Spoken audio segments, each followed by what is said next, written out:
Well, EVTN News. This is your source for Vigano's every move, and I do have some news stories on Vigano. EVTN stands for Eternal Vigano Television Network, and so we identify as the number one news channel on YouTube. And speaking of Vigano, there is a new series on YouTube, and this is called the Vegano Tapes, and I have a link in the description. You can find that. And Vigano answers a question in each one of these videos. Now the videos are pretty short, about 6 minutes long maybe. So it's not going to take up a lot of your time. Check it out, see what you think. If you're interested in Vigano news and his perspective on things, and you've been reading a lot about what Vigano has to say on things, but this is in video format. So check it out. Cardinal O'Malley visited Cuba recently, and this was on Thursday, September 9th. He paid a visit to the president of Cuba and appealed for clemency for those involved in a massive street protest this summer. Cardinal O'Malley also wrote on his blog that he and the Cuban leader spoke about the desire of the Catholic agencies to be able to support the work of Caritas Cubana, which is their Catholic charities on the island. The church does a great deal of work with the elderly, which is a very large population in Cuba, as well as to address the scarcity of food and medicines. Cardinal O'Malley says, so we were appealing to the president to make it possible for the Catholic Relief Services and Caritas Internationales to be able to send aid to Cuba through the Catholic Charities organizations, the dioceses of Cuba. We also want to encourage them to have more direct contact with the bishops of Cuba. It was a very cordial meeting. I gave the gift of a copy of the Holy Father's latest encyclical, Fratelli Tutti, the Tutti Frutti encyclical. Now, up until that, I thought that was pretty interesting, but then, giving him a copy of the encyclical is like, blah, But I do like cardinals, bishops, priests, whoever. I like them evangelizing on some of these more remote areas. I mean, Cuba. They've been opening up to tourism a little more because their economy is in such bad shape, and I think it's good to have these influences in these countries, especially a communist nation like Cuba. But giving the president communist propaganda isn't really going to help anything. Um, Supich wrote an article where he's still trying to shut down the USCCB's document on the Eucharist. And I'm just going to read a few quotes from here. At the beginning of the 20th century, Pope St. Pius X identified the essential nature of liturgical participation. He said that the first and foremost source of the Christian life is active participation in the liturgy. This summons to active participation developed across the 20th century and culminated in the directions offered in the Second Vatican Council's Constitution on the Sacred Liturgy. The Council identified the internal and external aspects of participation and its dimensions as active, conscious, full, and fruitful. So here he uses a common liberal tactic, and that is to talk about a Catholic, Pope St. Pius X. He was fully against modernism, and maybe take something out of context and use that to try to prove his liberal point. And then immediately it goes to the Second Vatican Council. He talks about the Second Vatican Council. Let's synthesize these things, and you could do that with a lot of stuff if you really try hard enough to stretch it. But and then he also says Catholic leaders, including bishops, should not be afraid to give this matter the time and attention it deserves. Their singular aim must be serving the people of God in a way that builds up the body of Christ. So what that means is he's trying to delay, and never reach a conclusion on the USCCB document on the Eucharist. Now, Pope Francis actually in his airplane interview seemed to suggest that he wouldn't deny communion to anyone. So someone like Archbishop Cordileone was probably getting there with getting to that point, getting to like maybe a breaking point with the leader like Nancy Pelosi. Then that would be pretty interesting. But Archbishop Cordileone is He might not do that now just because Pope Francis made those comments, unfortunately. So obedience, fake obedience, maybe, is kind of what's driving all these people. All right, let's go to Francis condemns political use of religious symbols. Just a few quotes. Let us not reduce the cross to an object of devotion, much less to a political symbol, to a sign of religious and social status. We can fail to accept ACCEPT, accept EXCEPT, perhaps in words, a weak and crucified God, and prefer instead to dream of a God who is powerful and triumphant. This is a great temptation. How often do we long for a Christianity of winners, a triumphalist Christianity that is important and influential, that receives glory and honor? Yet a Christianity without a cross is a world Christianity and shows itself to be sterile. I don't understand. Like, this is crazy. This is just nonsense. Like, what's he even talking about? Reduce the cross to an object of devotion. Like, yeah, yeah, you know. And then we prefer to dream of a God who is powerful and triumphant. Well, that we're not dreaming. Like, that was revealed to us in the book of the Apocalypse, and Jesus triumphed over evil after he rose from the dead. So, and let's see, we triumphalist Christianity that is important and influential, that receives glory and honor. So, what's Pope Francis' ideal here? Does he want a Christianity that's weak and miserable and effeminate? Pope Francis' remarks came during the celebration of a divine liturgy on the Byzantine Rite for 40,000 members of the Greek Catholic Church in Prešov in eastern Slovakia. All right. Well, I don't know if he would have actually presided over that or not. But anyway, yeah, interesting.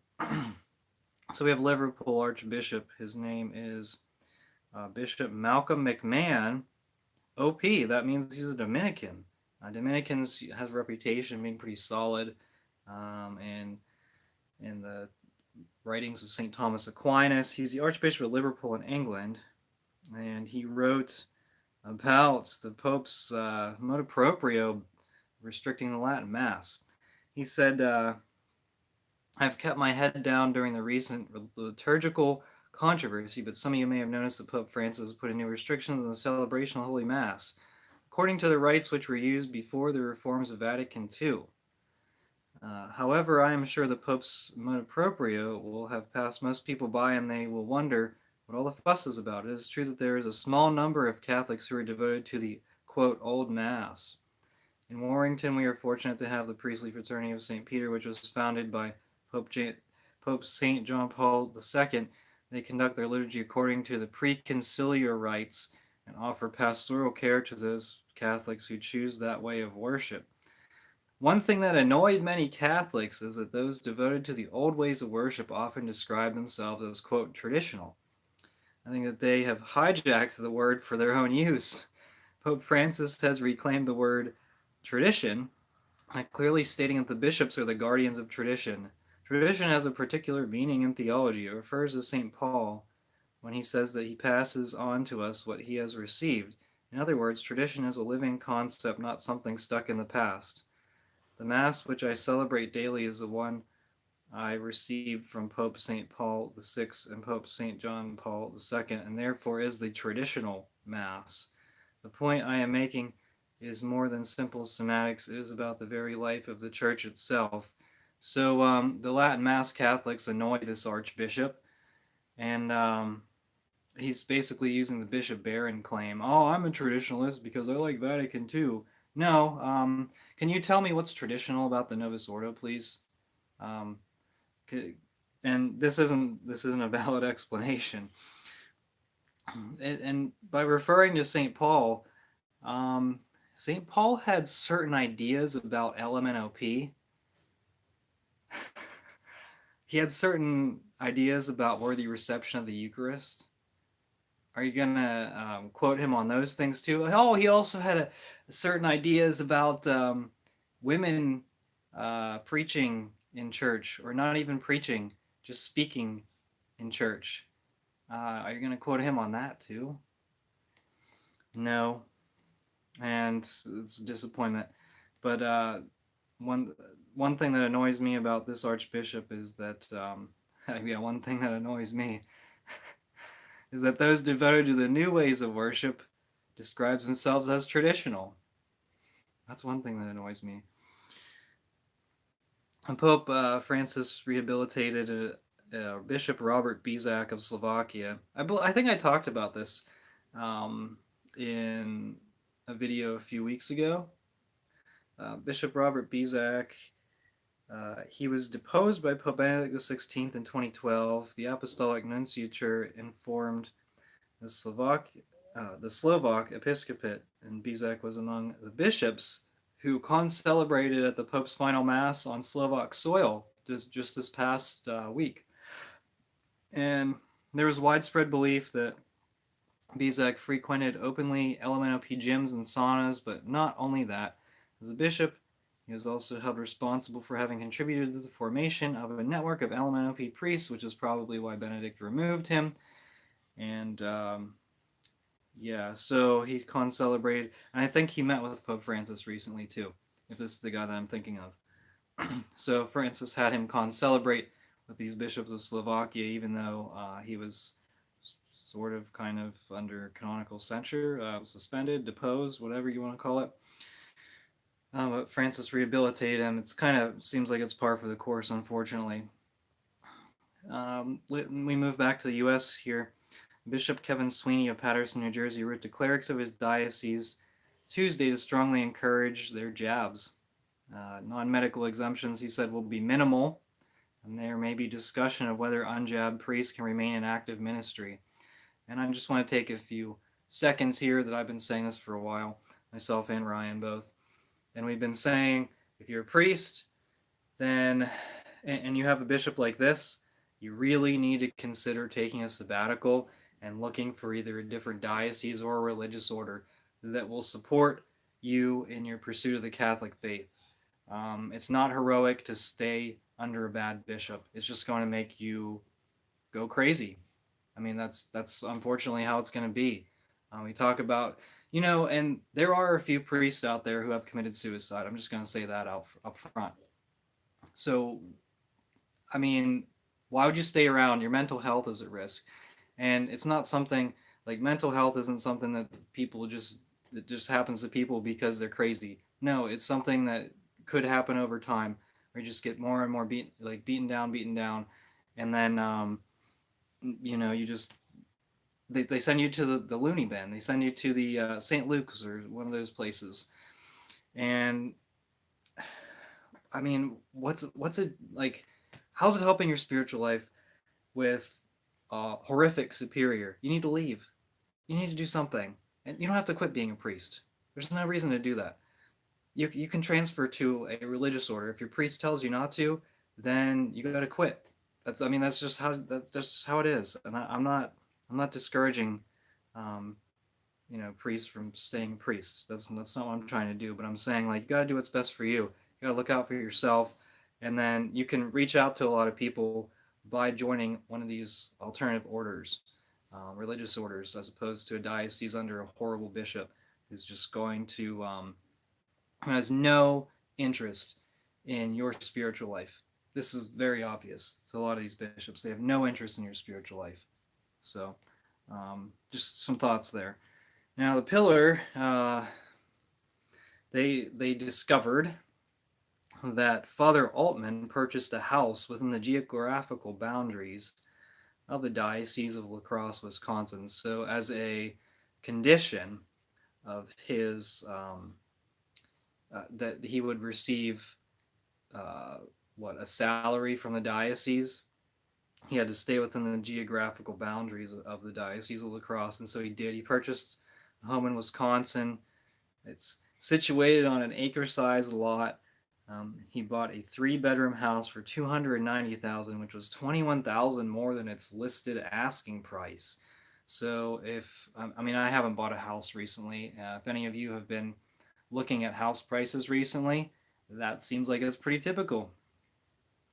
That seems like houses are selling for way more than their value, and I think it's because the mortgage rates are so low. But anyway, a lot of people are using this as a gotcha, like, oh, Father Altman's so rich, and he's buying this luxurious house. I don't know, 300,000 doesn't really sound like crazy to me, especially considering his parents are there. The Pillar requests an interview with Altman to discuss the state of his canonical appeal and his ongoing plans. Altman's spokesperson said that the priest is busy at this time and unavailable for an interview. So the Pillar has been trashing Father Altman since the beginning. And J.D. Flynn, he posts. I'm not a fan of J.D. Flynn. I've said that a lot of times. He posts all these passive aggressive statements towards Catholics. So some of the modernists, he's busted down some of the modernists, but also like Strickland, he's very critical of Strickland. He occasionally criticizes like the anti-jab, the people who oppose the virus religion, and there was something just today, I forget what it was, but to me, I was like, is this guy Opus Dei? Because he certainly preaches this blind obedience nonsense, and it's not good. It's really not good for the church.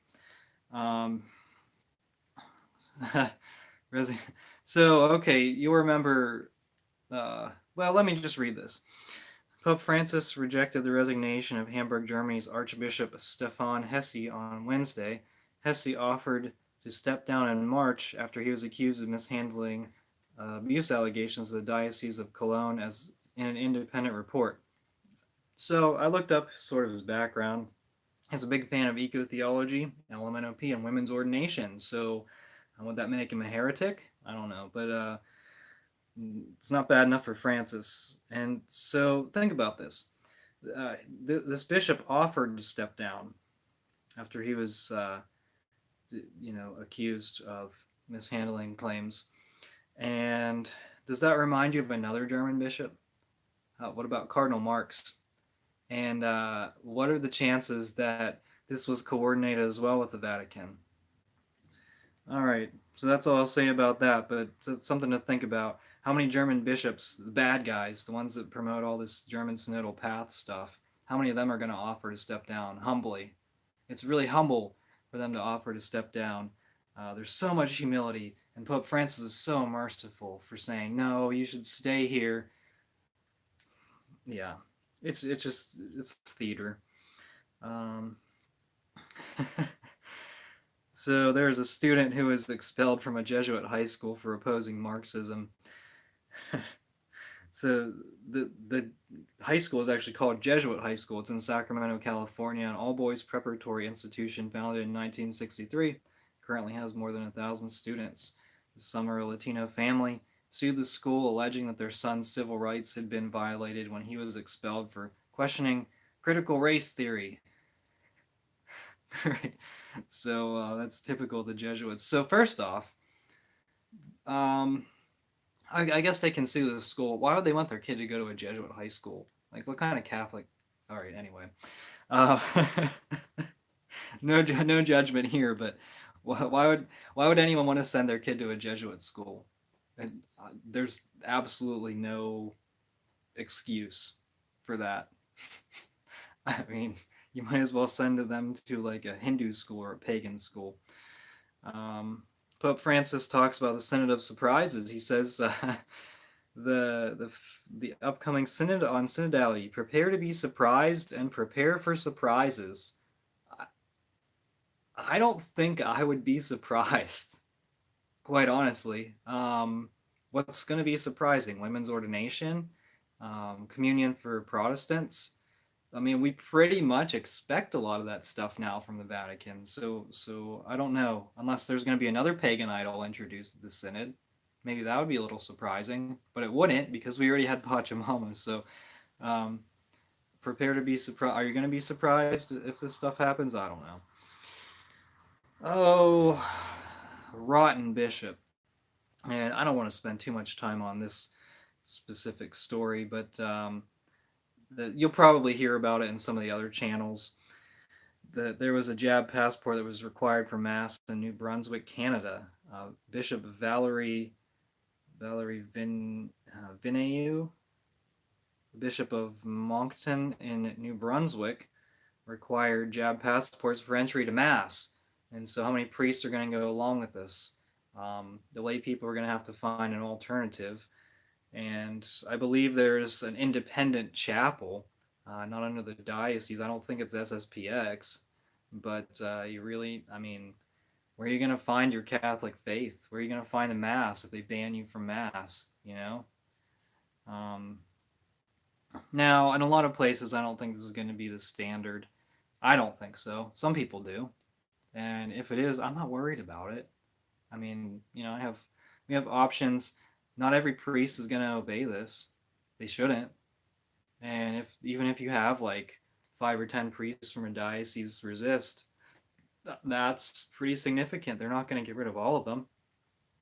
And if they do, a lot of lay people will leave with them because like you know, we have these rotten.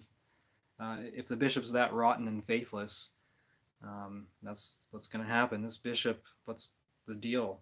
What's the deal with this bishop? Not a good bishop for sure. And that's what I'm talking about. The priests. You need to find a different religious order or different diocese. That's just how it is. Today, the Vatican required a green pass for entry. This green pass can be obtained by showing proof of the jab, demonstrating recovery from the virus, or by showing a negative rapid test. So it's not completely mandating the jab. That's what you'll see a lot of the headlines. The Vatican mandated the jab, but I mean, it's not as I guess strict as a lot of people are playing it off.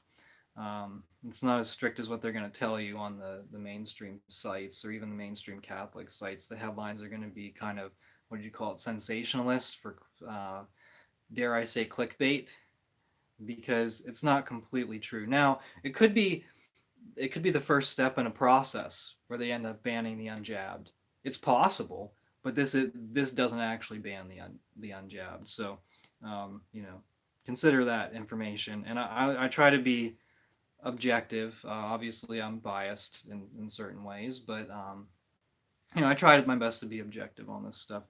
So, you know, take a look at the sources. I always post the sources in the notes or in the description below, and you can read for yourself based on what I'm saying. I read some quotes.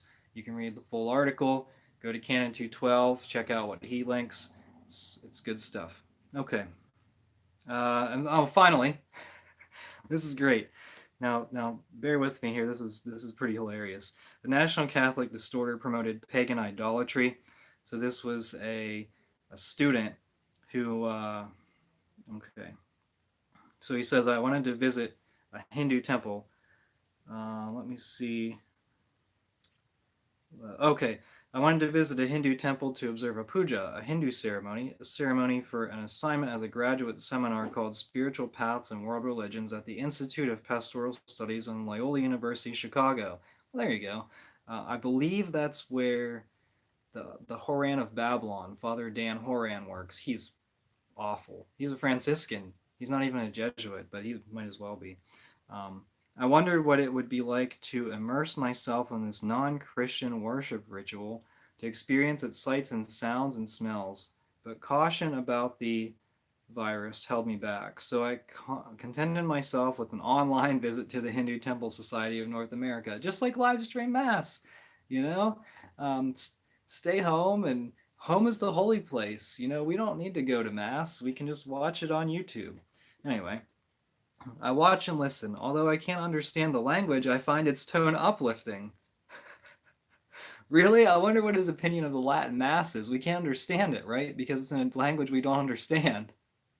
Okay, so that was really ironic, especially finding this in the distorter. Let's see. I recognize the word Om. The way Om is chanted reminds me of the way Amen is spoken or chanted in Hebrew prayers. So okay, so because pagan, because the pagans are using this chant, that means it's good? Okay. Now you actually like chant, now that the pagans are using it. All right. I pause the video, take a deep breath, exhale slowly, take another deep breath, exhale slowly, and again I restart the video, shift my focus from the pujari to the motion of the tassels, listen to the chanting, then I stare into Ganesha's eyes. Now this is the pagan idol, the Hindus. Ganesha is one of their pagan idols. And something wonderful happens. I am entranced, mesmerized. Ganesha's eyes seem to stare back as the chanting wafts over me. I slide into its rhythm. One voice, then another, then two together, not trying to understand, just breathing, just being. What just happened? The short answer in Christian terms is that I experienced a moment of grace even as it was in a non-Christian setting. I know that experiencing the divine cannot be confined to a Christian box. How do you know that? But I must find a deeper answer that goes beyond imposing Christian theology and values on a Hindu puja. All right, so what this means is this guy experienced demonic trance. And he's writing about it and trying to pass it off as some kind of Christian experience. I mean, you can't make this stuff up. You can read the article, the full article, if you want, but that's the extent of this. These wackos, these what would you say?